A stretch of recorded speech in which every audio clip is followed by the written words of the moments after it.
ابھی بچہ دودھ پی رہا ہے، شیرخوار بچہ ہے، اللہ تبارک و تعالیٰ کا حکم آتا ہے اے ابراہیم تم اپنے بچے اور اس کی ماں کو، اپنے بیوی یا بچے کو مکہ کی ویران سرزمین میں، بے آب و گیا سرزمین میں تم رکھ کر کے چلے آؤ۔ حضرت ابراہیم علیہ السلام نے کچھ نہیں سوچا کہ بھئی وہاں پر میرا لڑکا ضائع ہو جائے گا، بیوی ضائع ہو جائے گی، چونکہ اللہ کا حکم تھا تو اللہ کا حکم ہے، اللہ کے حکم پر تعمیل کرتے ہوئے، اللہ کے حکم کو بجا لاتے ہوئے وہ اپنے بیوی بچے کو لے جا کر کے وہاں پر مکہ کی ویران زمین پر چھوڑ کر کے چلے آتے ہیں۔ نہ وہاں پر کوئی آبادی ہے، نہ کوئی انسان ہے، نہ کوئی پرندہ ہے، نہ کوئی چوپایا ہے، کچھ نہیں ہے، نہ پانی کا انتظام ہے، معمولی سا توشہ دے کر کے چلے آتے ہیں۔ میرے بھائیوں، یہاں پر یہ نصیحت موجود ہے کہ ہمیں اور آپ کو چاہیے کہ اپنے بیوی بچوں کے تعلق سے قرآن و حدیث میں جو ہمیں حکم دیا گیا ہے ہم اس حکم پر عمل کریں، اپنے بیوی بچوں کو بچپن ہی سے دینی ماحول میں ان کو تربیت دیں بچوں کو، اور ان کا مزاج دینی مزاج بنائیں، اسلامی تربیت دیں۔ جیسے ہی 7 سال عمر ہو جائے ان کو نماز کے لیے مسجد لے آئیں، نماز پڑھوائیں۔ جب وہ 10-12 سال ہو جائے، بالغ ہو جائے تو نماز پڑھنے پر ان پر زور دیں، نہ پڑھنے پر ان پر ممکن ہو تو ہلکی پھلکی پٹائی کریں۔ آپ کی بیوی ہے، بے نمازی ہے، ان کو نمازی بنائیے، کسی برائی میں ملوث ہے ان کو برائی سے دور کیجئے۔ اپنے بچوں کی تربیت اور نگرانی کے معاملے میں مسلمانوں تم اتنے غافل ہو کہ کہنے کے لیے الفاظ نہیں ہیں۔ آج ہمارا حال یہ ہے کہ ہمارے گھر کی کوئی مرغی یا مرغا یا بکری یا بکرا اگر رات کو نہیں آتا ہے تو ہم اس کو تلاشتے رہتے ہیں، مرغی کہاں چلی گئی، مرغا کہاں چلا گیا، بکری کہاں رہ گئی، بکرا کہاں رہ گیا۔ لیکن نوجوان بیٹا رات کو 10 بجے آ رہا ہے، 11 بجے آ رہا ہے، نہیں آ رہا ہے، کوئی تلاش نہیں، کوئی کھوج نہیں، کوئی فکر نہیں ہے۔ مسلمانوں تم نے اپنے اولاد کو بکری اور مرغی سے بھی کم حیثیت دے کر کے تم نے رکھا ہے۔ بتاؤ اپنی اولاد سے تم کیا امید لیے بیٹھے ہو، کیا ان سے کام ہوگا؟ یہ تربیت ہونی چاہیے۔ حضرت ابراہیم علیہ السلام نے اپنا اللہ کے حکم کی تعمیل میں چھوٹے بچے اور اس کی ماں بیوی بچے کو چھوڑ کر کے چلے آئے ایک دم ویران زمین پر۔ اللہ کا حکم ہے، اللہ حفاظت کرے گا۔ لوگ کہتے ہیں 5 وقت کی ہم نماز پڑھیں گے تو ہماری دکانداری کا کیا ہوگا، ہماری مزدوری کا کیا ہوگا؟ ایسا لگتا ہے کہ روزی کا مالک وہ خود ہے۔ ارے بیوقوفو، عقل کے محتاجو، رزاق اللہ ہے۔ جس اللہ نے تمہیں 5 وقت کی نماز کا حکم دیا ہے، جس اللہ نے تمہیں سود خوری اور حرام خوری سے منع کیا ہے، وہی اللہ رزاق ہے۔ اس کے حکم پر عمل کرو گے وہ تمہیں روزی دے گا، تمہیں مالا مال کرے گا، اور اس کی مدد تمہیں شامل حال ہوگی۔ حضرت ابراہیم علیہ السلام اپنے گھر چلے آتے ہیں بیوی بچوں کو چھوڑ کر کے۔ بیٹا کی پرورش، حضرت اسماعیل کی پرورش ان کی ماں کرتی ہے، اور اتنی بہترین پرورش کیا آپ جانتے ہیں؟ جب اسماعیل علیہ السلام بڑے ہو گئے 3 مرتبہ ابراہیم علیہ السلام کا مکہ جانے کا ثبوت ملتا ہے۔ پہلی مرتبہ گئے، پتہ چلا کہ اسماعیل کی شادی ہو چکی ہے۔ اللہ کا حکم تھا کہ تمہارے بیوی بچے وہاں رہیں گے، تم یہاں رہو گے۔ گھر جاتے ہیں، ایک خاتون وہاں پر ایک لیڈیز، ایک عورت رہتی ہے۔ پوچھتے ہیں تم کون ہو؟ کہا کہ میں اسماعیل کی بیوی ہوں۔ اسماعیل کی بیوی اپنے سسر کو پہچان نہیں پائی۔ کہا کہ کیسا ہے اسماعیل؟ کہا کہ بڑا بخیل ہے، یہ ہے، بڑی شکایت اس نے اپنے حضرت اسماعیل کی۔ حضرت ابراہیم نے کہا کہ دیکھو میں تو جا رہا ہوں، جب تمہارے شوہر آئیں گے تو بتا دینا کہ فلاں فلاں شکل فلاں فلاں آئے ہوئے تھے اور انہوں نے کہا تھا کہ گھر کے چوکھٹ کو بدل دینا۔ اسماعیل علیہ السلام گھر آئے، کہا کہ میرے شوہر ایک بزرگ، ایک بوڑھا شخص آیا ہوا تھا، ایسے ایسے تھے، اور انہوں نے کہا ہے کہ آپ اپنے گھر کی چوکھٹ کو بدل دیں۔ اسماعیل نے کہا کہ وہ میرے والد محترم تھے۔ میرے والد محترم تھے اور مجھ سے ملاقات نہیں ہو سکی، چلے گئے۔ گھر کے چوکھٹ کے بدلنے کا مطلب میں تجھے طلاق دے دوں، میں تجھے طلاق دیتا ہوں، تم اپنے ماں کے اپنے میکے چلی جاؤ۔ وہ چلی جاتی ہے۔ باپ کا مقام دیکھو، باپ کے والدین کے مقام کو سمجھو نوجوانوں۔ ہماری شریعت کا حکم ہے اگر باپ اپنے بیٹے سے صحیح بنیاد پر کہتا ہے کہ تم اپنی بیوی کو طلاق دے دو تو طلاق دے دینا ہے، غلط بنیاد پر نہیں، صحیح بنیاد پر اگر باپ کہتا ہے، باپ کا اتنا مقام، یہ ہماری شریعت کا بھی حکم ہے۔ عمر فاروق نے اپنے بیٹے سے کہا تھا کہ اپنی بیوی کو طلاق دے دو، طلاق دے دیا تھا۔ آج ہمارے نوجوان اپنے ماں اور باپ کو کچھ بھی اہمیت نہیں دیتے ہیں، اور بیچارہ بوڑھا باپ بوڑھی ماں اپنے بیٹے اور بہو سے خوف زدہ رہتے ہیں دونوں، کہ کہیں کوئی ایسی حرکت سرزد نہ ہو جائے کہ وہ کہیں بیٹا اور بہو ہم سے ناراض نہ ہو جائے۔ سنو، تم کتنوں ہی بڑے عالم کیوں نہ بن جاؤ، تم کتنوں ہی بڑا ڈاکٹر کیوں نہ بن جاؤ، تم کتنوں ہی بڑا انجینئر کیوں نہ بن جاؤ، تم کتنوں ہی بڑا ماسٹر کیوں نہ بن جاؤ، کتنوں ہی بڑا تم دولت مند کیوں نہ بن جاؤ، سنو، باپ کا مقام تمہیں قیامت کی صبح تک حاصل نہیں ہو سکتی۔ باپ باپ ہی ہوتا ہے۔ اگر ہم عالم ہیں، ہم انجینئر ہیں، ہم ڈاکٹر ہیں، ہم پڑھے لکھے ہیں، ہم سرکاری بڑی نوکری پر ہیں، ہمارا باپ اگر انگوٹھا چھاپ ہے، اسی انگوٹھا چھاپ نے ہم کو یہاں تک پہنچایا ہے۔ باپ ماں کے تعلق سے آج کے نوجوانوں کی جو سوچ ہے،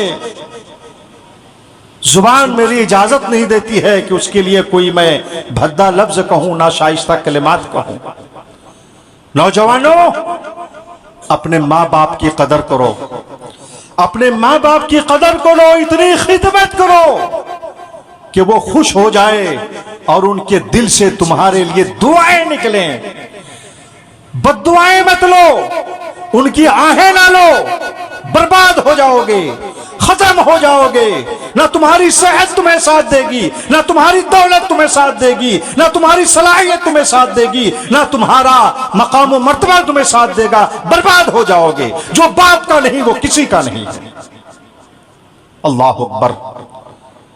حضرت ہاجرہ حضرت اسماعیل علیہ السلام کی تربیت کرتی ہیں۔ اس کے بعد ابھی بیچ میں ایک بات چھوٹ گئی کہ جب بیٹا دور دھوپ کے لائق ہو جاتا ہے، 8 10 سال 12 سال کا، تو اللہ تعالیٰ کا حکم ہوتا ہے کہ ابراہیم اپنے بیٹے کو تم اللہ کے راستے میں ذبح کر دو۔ اس وقت اور ہمارے نبی پر بھی خواب کے ذریعے سے جو ہے اللہ کا حکم آتا تھا۔ کیسی تربیت کی تھی حضرت اسماعیل کی ان کی ماں نے کہ جب ابراہیم علیہ السلام نے کہا کہ بیٹے، میں نے خواب میں دیکھا ہے، مجھے اللہ نے حکم دیا ہے کہ میں تجھے اللہ کے راستے میں ذبح کر دوں، بتاؤ تمہارا اس میں کیا خیال ہے، تمہاری کیا رائے ہے؟ یہاں پر باپ کے لیے نصیحت موجود ہے کہ جو باپ حضرات ہیں انہیں چاہیے کہ اپنے بیٹے کو اپنے اعتماد میں رکھیں اور باپ کا صحیح کردار ادا کریں، اور باپ کے اولاد کی جذبات کا خیال کریں، ان کی غیرت کا خیال کریں، ان کے جذبات کا خیال کریں، اور ان کو بھی مشورے میں شامل کریں۔ خطبہ جمعہ کا وقت بڑا محدود ہوتا ہے، بڑا تفصیل طلب موضوع ہے، اس پر گھنٹوں باتیں کی جا سکتی ہیں، کسی موقع پر انشاءاللہ بات ہوگی۔ حضرت ابراہیم نے کہا کہ بیٹا بتاؤ کیا کروں؟ کہا یا ابت افعل، اے میرے ابو جان، میرے والد محترم، جو آپ کو حکم ملا ہے، جو اللہ نے آپ کو جو حکم دیا ہے مجھے ذبح کرنے کا، آپ اس حکم پر عمل کیجئے، مجھے ذبح کر دیجئے، میں اس تکلیف پر، اپنے ذبح ہونے پر میں صبر کروں گا۔